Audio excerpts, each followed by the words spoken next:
The peaceful beauty of Norfolk Island, a fertile paradise in the South Pacific, 1,600 kilometres east of Brisbane.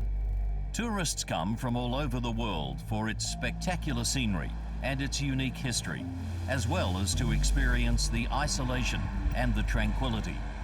This is a relaxed and friendly place where people give each other a helping hand and doors and windows are left unlocked. But on Easter Sunday 2002, a terrible crime will haunt the island for 5 long years. 10:46 p.m. on Sunday the 31st of March. Like I said before, it doesn't happen on Norfolk, this sort of thing. The court was told that an autopsy revealed Janelle Patton's death was due to multiple injuries. We've lost a good friend, a good girl of the island. Let's find the person. 16 people were named at this week's inquest as being of interest to the police investigation.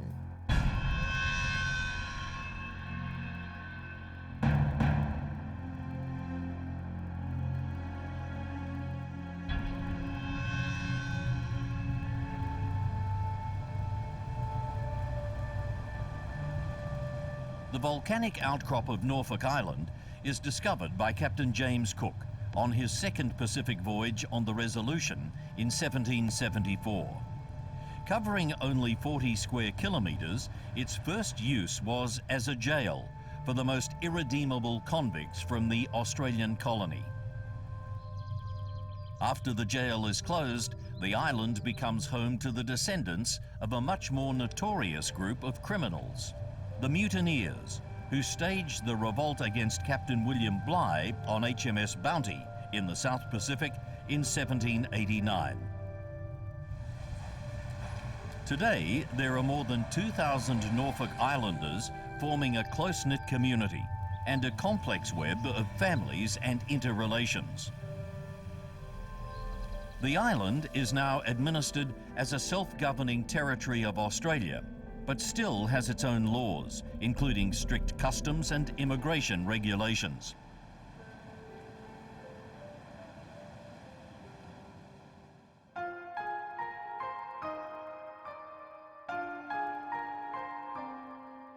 Janelle Louise Patton is born in Sydney in 1972.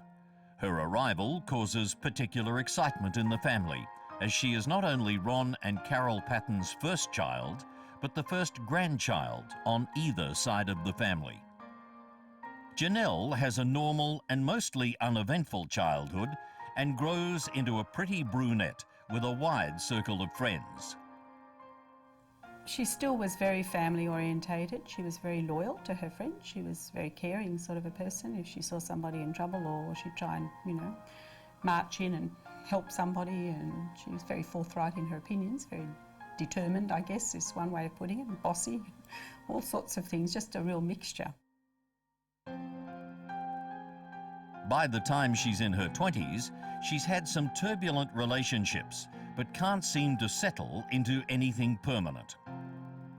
In 1999, at the age of 27, she decides that Norfolk Island is the perfect place to get away from the unhappy routine of her life.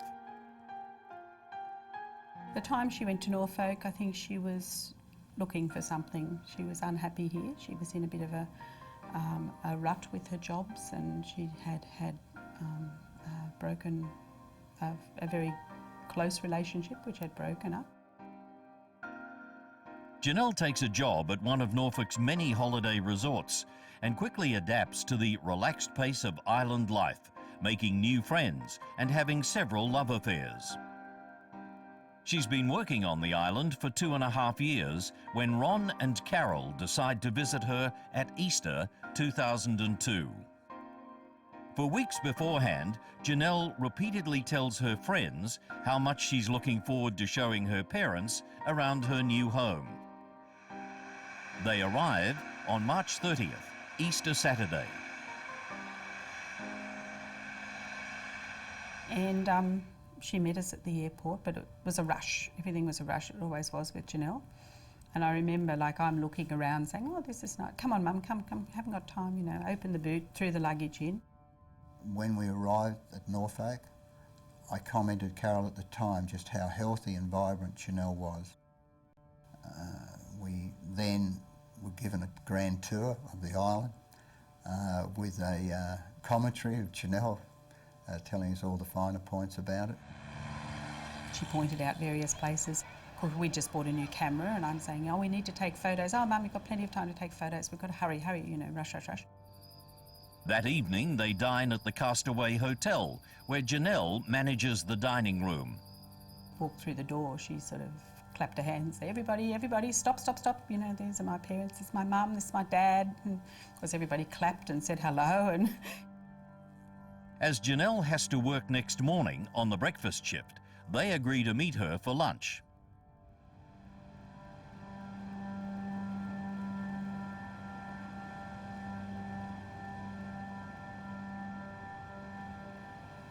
Easter Sunday morning is hot and muggy as Janelle completes her breakfast shift at the hotel. She was just so keen to get out of there, you know, get home and go for her walk, and then they were meeting somewhere for lunch. But she was skipping around the kitchen and singing as she usually, but this was extra, like, you know, come on, Paul, let's hurry up and get all the kitchen organised, let's get out of here. She finishes work at about 11 o'clock and drops by the island's main supermarket to do some quick shopping. The video surveillance camera shows her in the store at 11:16 a.m.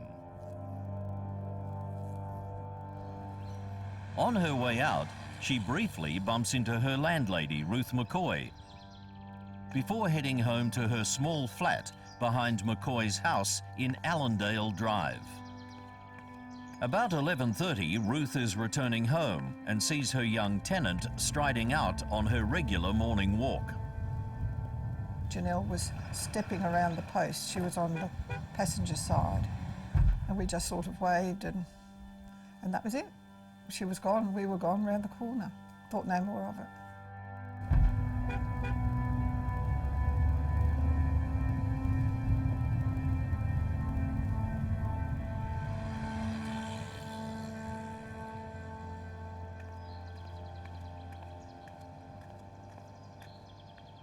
Her walk takes her down to Rooty Hill Road and on towards the famed Queen Elizabeth Lookout. A number of locals see Janelle walking along, and like all passers-by on Norfolk, they smile and wave. At 11:40 a.m, she's passed by a young mother, Jodie Williams, who's out driving around trying to settle her young baby. When Jodie drives back along the road about 10 minutes later, there's no sign of Janelle. At the nearby Norfolk Island Golf Club, Arthur Keeping hears a scream. But by the time he goes outside to investigate, it has stopped, and he can't tell where it came from.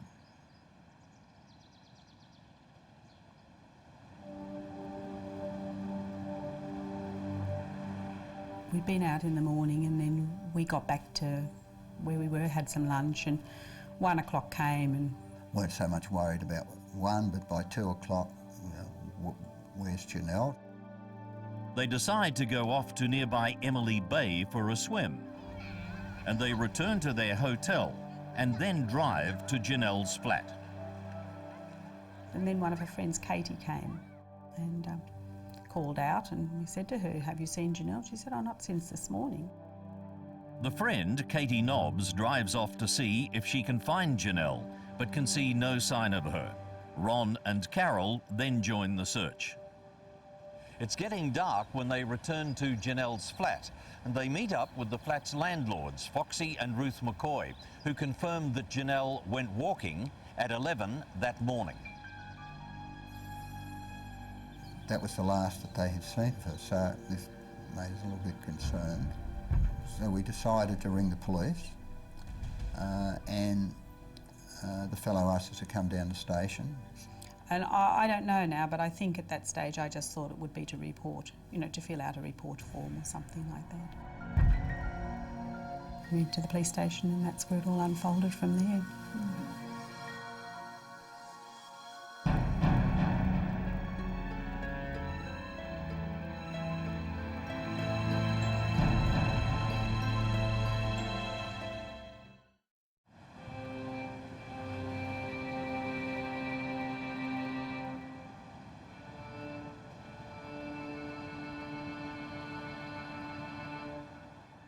On the Easter weekend in March 2002, Sydney couple Ron and Carol Patton are visiting their 29-year-old daughter Janelle, who's working on remote Norfolk Island. After a happy reunion on Saturday, Janelle mysteriously fails to meet them as arranged for Sunday lunch. As darkness falls, they call the police and are told to come to the station. The police need to see Ron and Carol face to face because the badly battered body of a young woman has just been found on the other side of the island.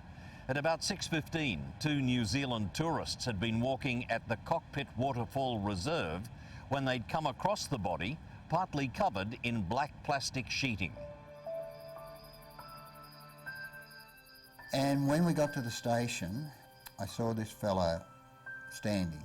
Like most people were sitting down there. There was a fellow standing, but he wasn't a policeman. He was a doctor with a stethoscope on. And that sent alarm bells as far as I was concerned. The Pattons tell the police constable on duty the facts about their missing daughter.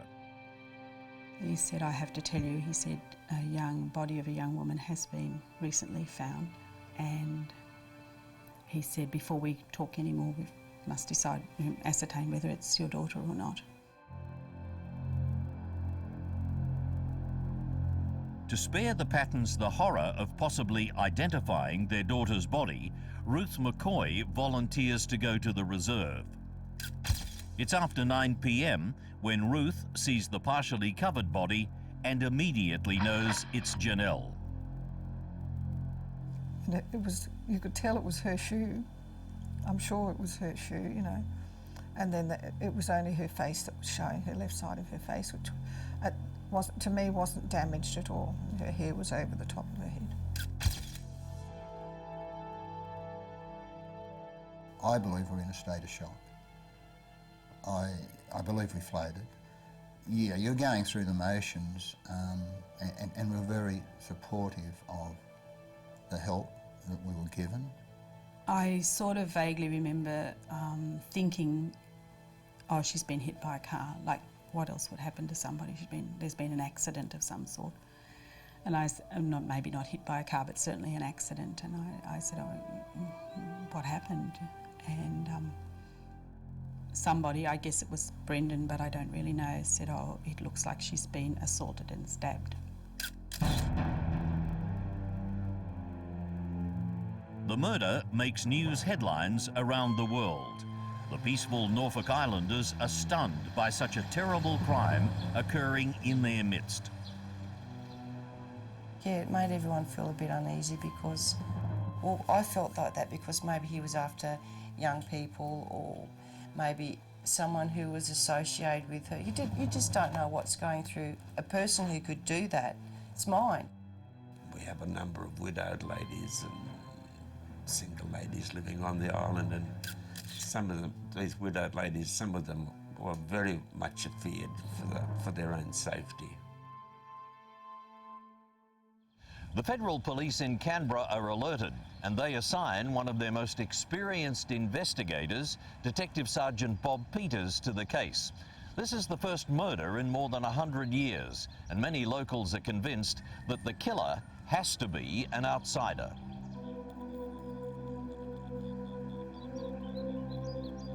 They assume there'll soon be news of an arrest, since there are only about 500 temporary visitors and tourists on the island that weekend.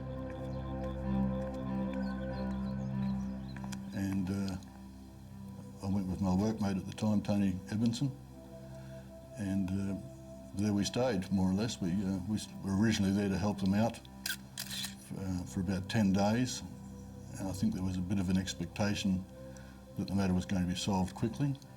Norfolk Island is very strictly immigration controlled, so within a very short time we had a list of everyone who was on the island that day. Extrapolating from that, the name of the murderer must have been on that list.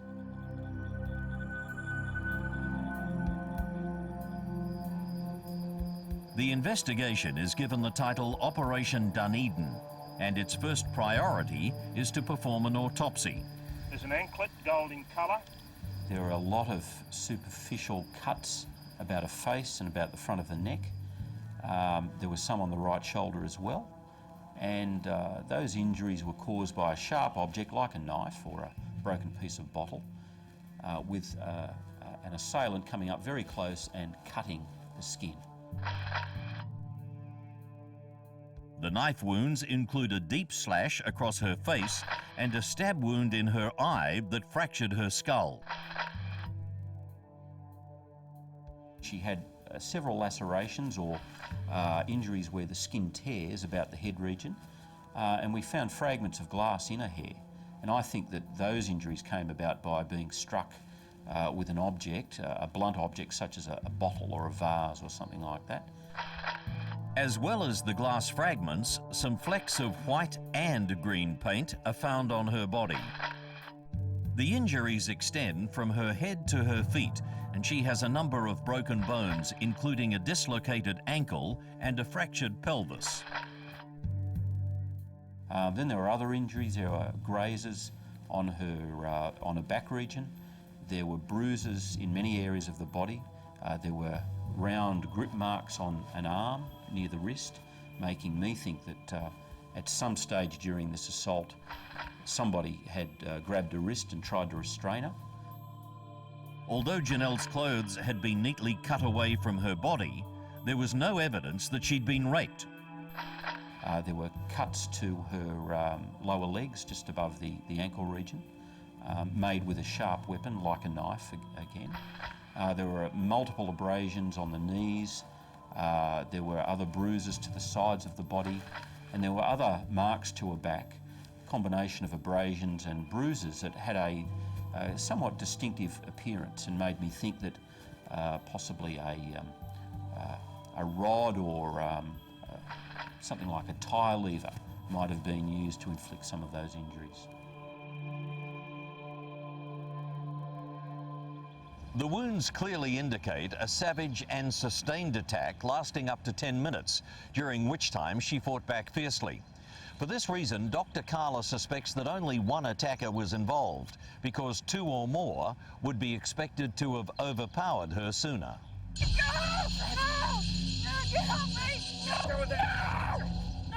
The fatal wound, of course, ignoring all these other injuries, was a stab wound to the left side of the chest, which entered the left lung and exited, and in fact struck the left side of the chest cage. 6 days after the murder, a memorial service is held. The church was full to overflowing. And it's manifested itself, it manifests itself, I should say, in so many ways like that, where when something happens in the community, it just clicks together like a well-oiled machine.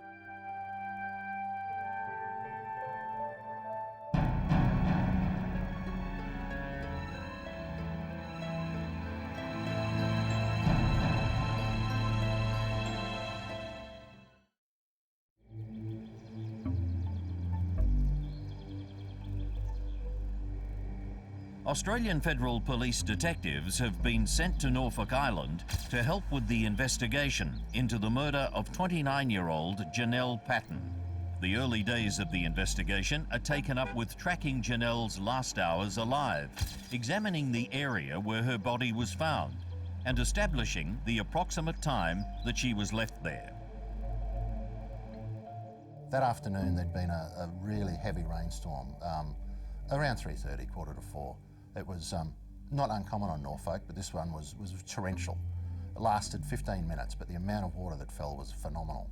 When Senior Constable Julius first arrived at the scene, he noticed that there were pools of water on the plastic, in areas of the plastic, which suggested that the body had been placed there before the rain. In mid-afternoon, some local surfers take advantage of the wet grassy slopes to ride their boogie boards. They brought the video camera in and the videotape in, and we hooked it up and I watched it, and you could see the body of Janelle in the corner of a few of the frames. So that, again, that was date and time stamped, so that gave us a time that the body was there. Detective Bob Peters believes the killer's choice of both time and place for abandoning the body are highly significant. Possibly that a partner was coming home from wherever, or people were due around to visit, so they had to take the risk of moving it in daylight rather than night time. And night time in Norfolk Island is a particularly dark situation and a lot less likely to be caught. The torrential rain has washed the site clean, possibly removing blood, footprints, or other evidence. The plastic is sent to Australia, where police find 10 smudged partial fingerprints. Because there were only slightly more than 2,700 people on the island that day, police ask all islanders to volunteer to be fingerprinted and submit DNA. About 1,300 agree. I'm pretty sure that the response we got on Norfolk Island would outstrip any kind of response we would get in a city on the mainland, for example. The mass fingerprinting is a huge undertaking, requiring a team of specialised operators from Canberra to be flown to the island. To quickly locate possible witnesses and even establish alibis, everyone is asked to complete an initial written survey, listing their movements on Easter Sunday. So that again gave us ways of linking people to places and timings and different areas, and putting people with other people at particular times as well. The police begin retracing Janelle's activities on the Sunday morning and identifying anyone who might have seen her. They delve into Janelle's life on the island and interview all her friends and her former lovers. They must also look into the apparent coincidence of Janelle being murdered about 24 hours after her parents arrived on the island.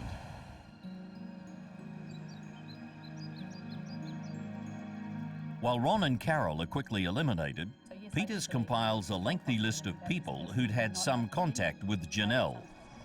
Peters begins to get the first inkling of the distinctive nature of Norfolk Island society and how difficult this investigation is going to be. I don't think anyone from outside could give you a good assessment of what Norfolk Island's really about after a couple of years, even after a number of years. It's a fairly unique sort of a place. In some regards, it's a little bit like a small rural community, but they're surrounded by ocean with no road going in or out.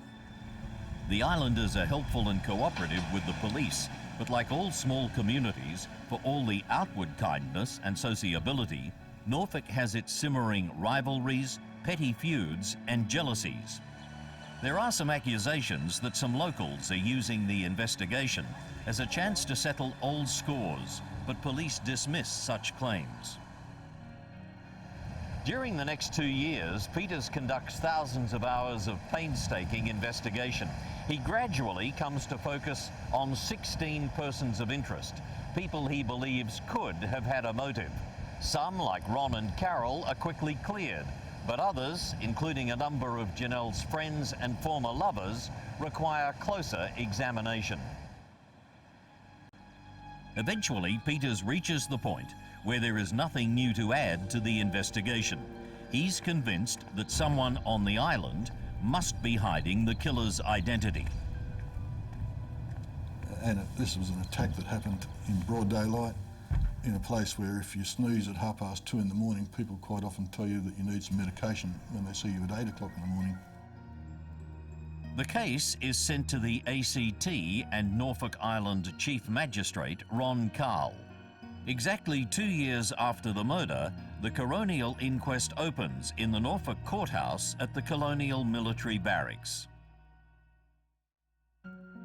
There is distress for Janelle's family and friends when every detail of her love life is bared in open court. We had to put up with negatives. I think they were blown out of all proportion. I think if you were to look at people of her age group at that time and their behaviour and what they were doing, it wasn't that much different from what her age group was doing.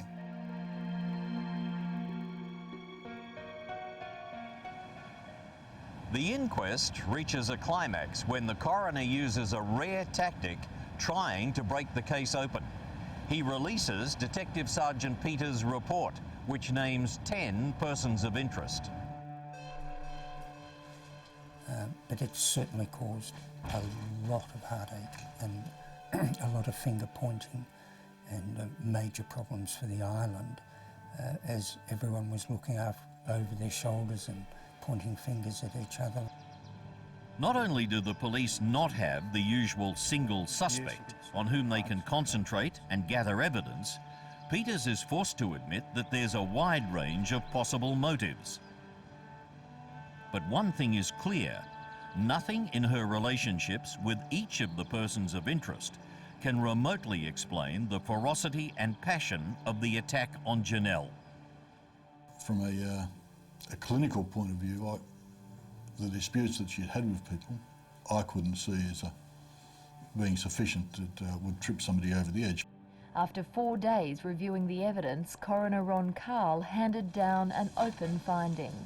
So I don't regard the matter of not uncovering the perpetrator as a failure, but just a step in a long and hard process. To try to flush out new information, a $300,000 reward is offered. But the naming of the persons of interest will produce nothing, and the islanders will demand an apology because when the killer is finally caught, he is not one of the named persons, and yet he has been interviewed by police. And his fingerprints are sitting in a file, waiting to be uncovered and linked to the murder.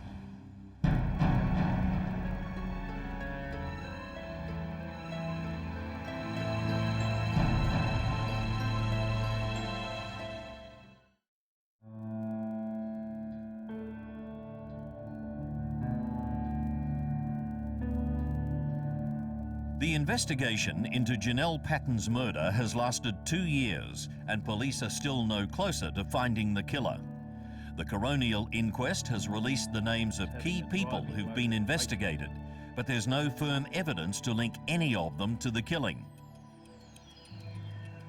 The breakthrough comes soon after the inquest is completed, when police decide to conduct a thorough review of all the evidence. Among the files is a set of fingerprints from a New Zealander, Glenn McNeil, who was working on the island as a chef at the time of the murder.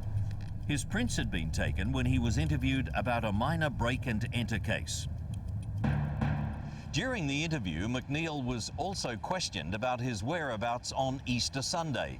He gave police an alibi for the time of Janelle's murder, and 10 days after that interview, he left the island. About a year later, Bob Peters came across the fingerprints, still sitting in the break-and-enter file, and he sent them to Canberra for testing.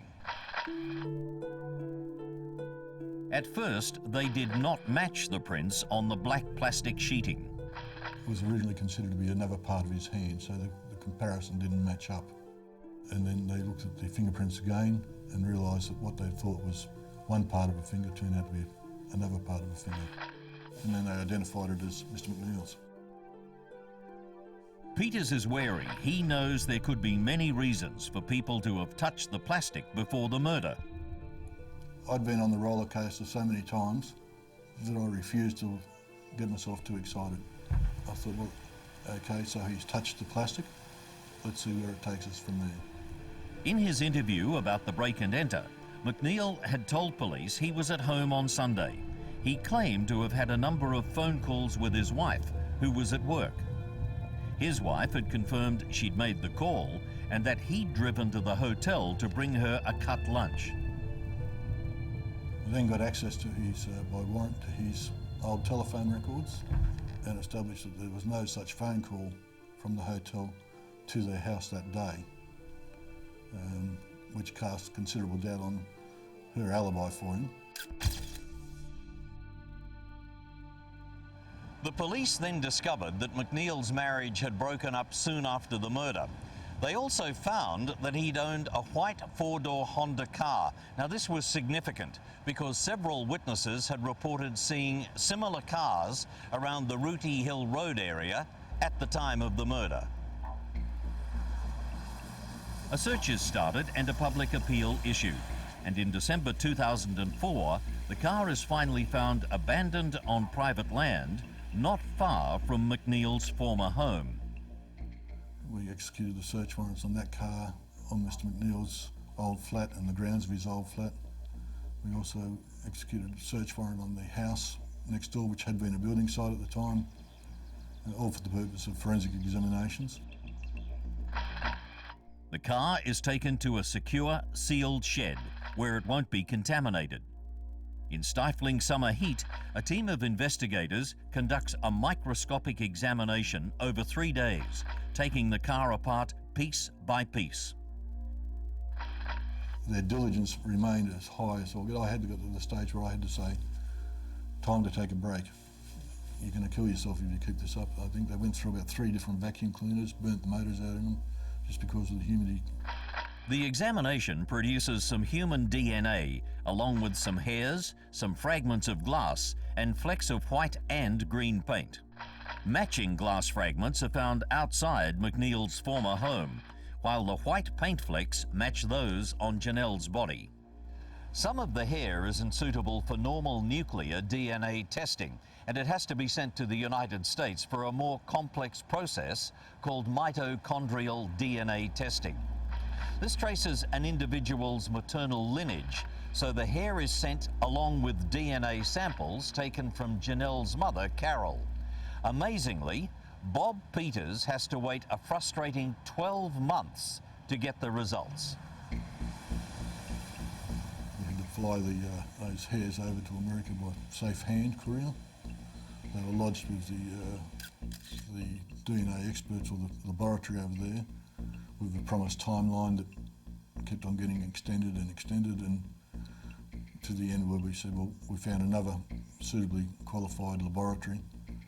We had to get somebody to fly over, get the hairs from the first laboratory and take them to the second laboratory and then wait for their process again. In the meantime, Glenn McNeil is located in New Zealand and put under surveillance.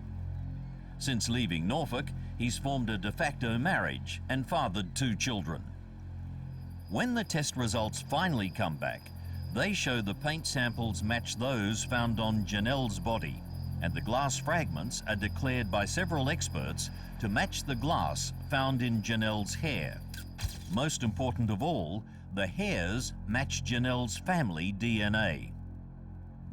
To prove that it is definitely Janelle's DNA in the car, the detective must establish that her mother, uncle, and brother Mark have never been near the vehicle. I've got statements from each of those 3 people to say they've never been in that white Honda and particularly never been in the boot of any vehicle on Norfolk Island. And I believe that on that basis that with the glass, the fingerprint on the plastic and the hair, we had sufficient to get a first instance warrant for Mr McNeil's arrest. On the northern tip of New Zealand's South Island, the man was taken into McNeil is taken into custody in New Zealand. The suspect was taken to police cells for questioning. Across the Tasman, the AFP confirmed the arrest. It was a recent DNA breakthrough that led to the arrest of this man this afternoon. Despite being warned repeatedly that he does not have to answer any questions, he agrees to an interview and gives the amazed detectives an extraordinary story. And I woke up and I was going for a drive down to the beach. I was driving down around the road and I bent down to, as I was coming around the corner, I drifted down to pick up my smokes. And then I all of a sudden run over something and I thought I'd run over a cow or a dog or something like that. And then as I got out of my car, I looked under the car and she was under there, stuck under my car.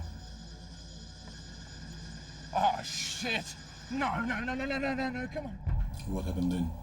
I pulled her out and put her in the boot because I thought she was dead. So did she show any reaction? Or No, she was quiet. Didn't hear any noises or anything. I said, "Are you okay?" And she was not saying anything, not moving. That's when I panicked and just put her into the boot of my car.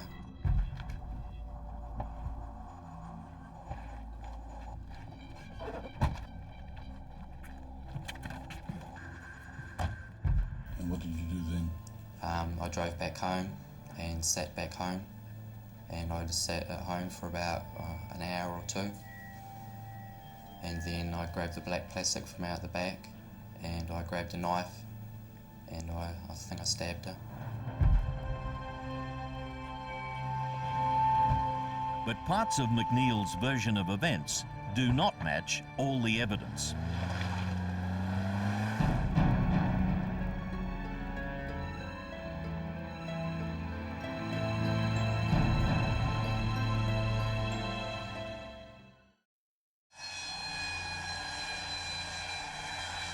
Glenn McNeil has been arrested in New Zealand and has confessed to killing Janelle Patton. He's formally charged with the murder, and in August 2006, he's flown back to Norfolk Island to appear at a committal hearing. It's a dramatic moment, and there's great anticipation as his plane arrives and taxis to the terminal. Media from all over the world are poised to record the first images of the man who's confessed to the now notorious murder. Norfolk Islanders will now get their first glimpse of this man whose crime has dominated their lives over the past 4 years. But they'll have to wait another 6 months before they get to hear the full details, because at the committal hearing, he pleads not guilty and is committed to trial.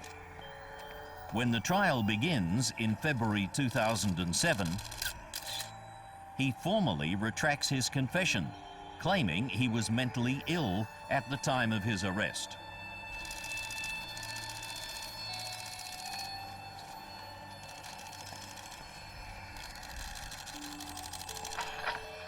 McNeil's description of what happened is certainly at odds with the many and varied injuries Janelle suffered.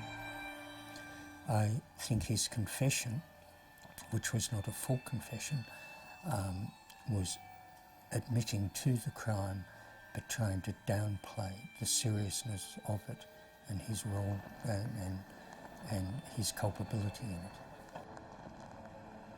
Forensic pathologist Alan Carla is insistent when the attack occurred, Janelle was clearly conscious because she had such extensive defensive injuries. Things might have started out the same way as what you've told me. I think that a lot more happened between you and Janelle Patton while she was still alive and conscious and able to resist than what you've told me. I don't want to shock you and I don't want to horrify you, but I think it's important that I show you a number of photographs now of the injuries that Janelle Patton suffered. This is a photograph depicting the right hand of Janelle Patton. It shows a ring on her middle finger, a gold bracelet, and a severe injury to the right thumb where it joins to a hand. Can you tell me how Janelle Patton suffered that injury? No, I can't. That injury has been described as a classic defence injury, suggesting that Janelle Patton has grabbed hold of the blade of a knife and has cut through a hand. I'll show you photograph 17 of that book. Minor incised wounds running across the front of Janelle Patton's neck. Can you explain how she suffered those injuries? No. Photograph 18 shows the same injuries but a bit closer up. Photograph 19 depicts an injury to Janelle Patton's neck where it joins her shoulder at the rear of her body, which is an incised wound running horizontal to the ground. Can you explain how she suffered that injury? He was struck by the car, I don't know. Carla also insists that Janelle was not run over. It's a low car, so I'd expect to see some strike points where the front of the car has struck her calves or around her knee area, and because it's a low car, you'd expect that she'd be struck somewhere mid-calf level or something like that. There was no injuries like that. McNeil refuses to be cross-examined at the trial, and instead he claims his right to make an unsworn statement from the dock. Although discontinued in Australia, such statements are still legal on Norfolk Island. Despite his denials, the evidence against McNeil is overwhelming. And on March 9th, 2007, just 5 years short of the murder, the jury finds him guilty and he's sentenced to 24 years in jail. A later appeal is dismissed.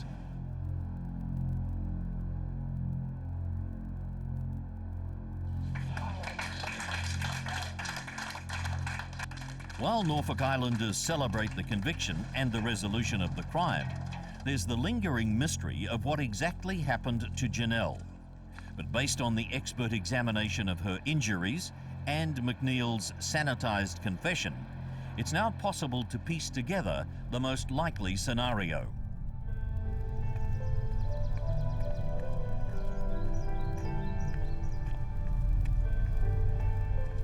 Janelle left home on her hurried walk at around 11:30. She was anxious to get in her regular exercise, but also conscious that she had to be back in time to meet her parents for lunch.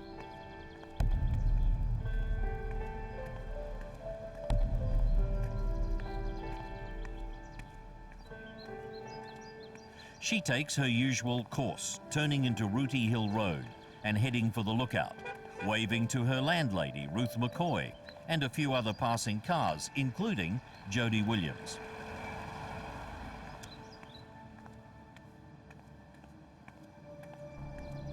Also out driving that morning is Glenn McNeil.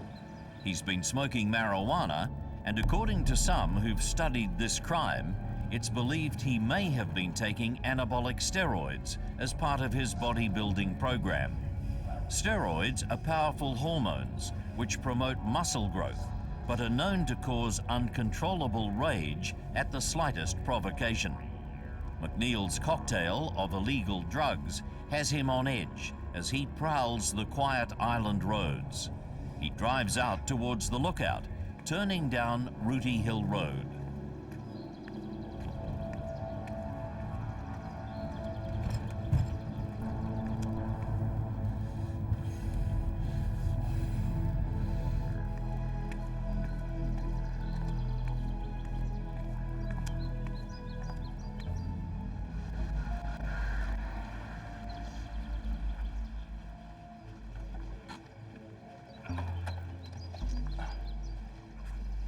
G'day. Always forget that damn thing. Glenn. Hi, hey. Yeah, good. You sort of walk around here for a bit? Yeah, I'm just doing the do it every day, just around the Yeah, corner. it's a good one. Yeah, I it's like good. it. Do you want a walking partner? Or? No, I'm fine, thank you. You sure? No, yeah, I'm good. How about a drink? No interest in a drink? Flattered, but I just want to finish my Oh. walk. No, thank you. No, I really You don't got to get drink? home, so I just want to finish my walk. Yeah, you don't drink. I drink, but not today, okay? Okay. Just got to finish my walk, okay? What's the rush? Like, what's wrong? Nothing's wrong. I just want to finish my walk. Is that all right with you? I would actually like you to come for a drink. That's all. Well, I don't want to go for a drink with you. It's just a little drink. No, Nothing I don't to want say. to go for a drink with you. Stop hassling me.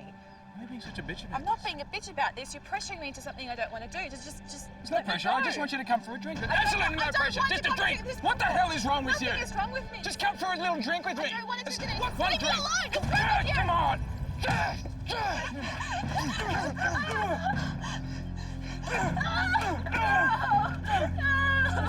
Drink! Bitch! Come on!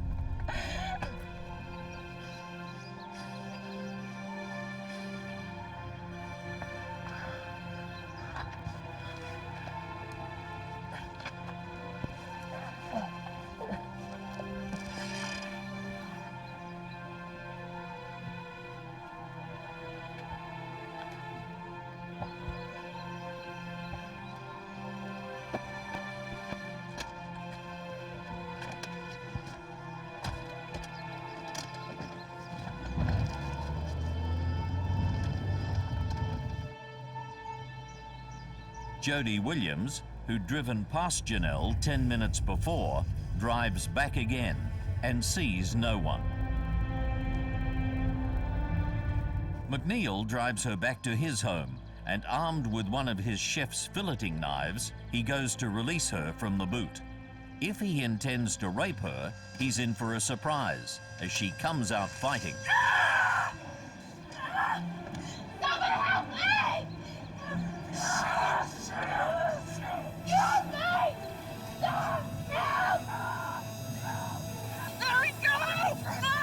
The two fight on for 2 minutes, then 5.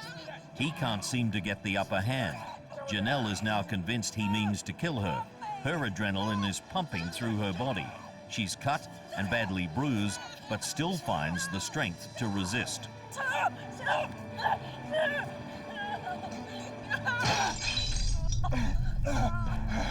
You stupid bitch!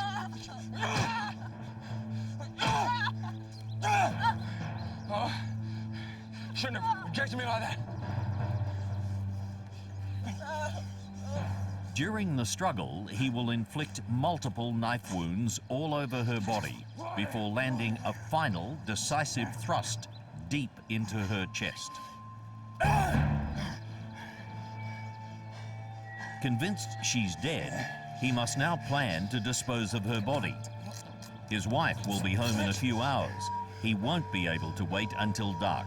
He must do it soon, quickly, and somewhere out of sight of witnesses. McNeil wraps the body in some heavy black plastic sheeting. He then puts Janelle in the boot and drives to Cockpit Reserve on the other side of the island.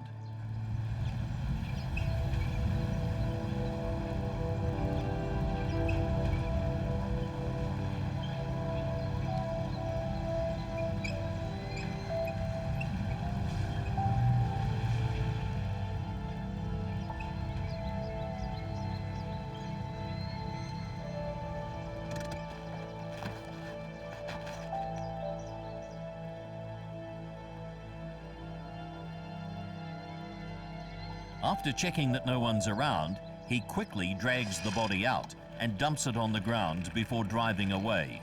He will shower, wash his clothes, wash and clean his car before greeting his wife when she returns from work.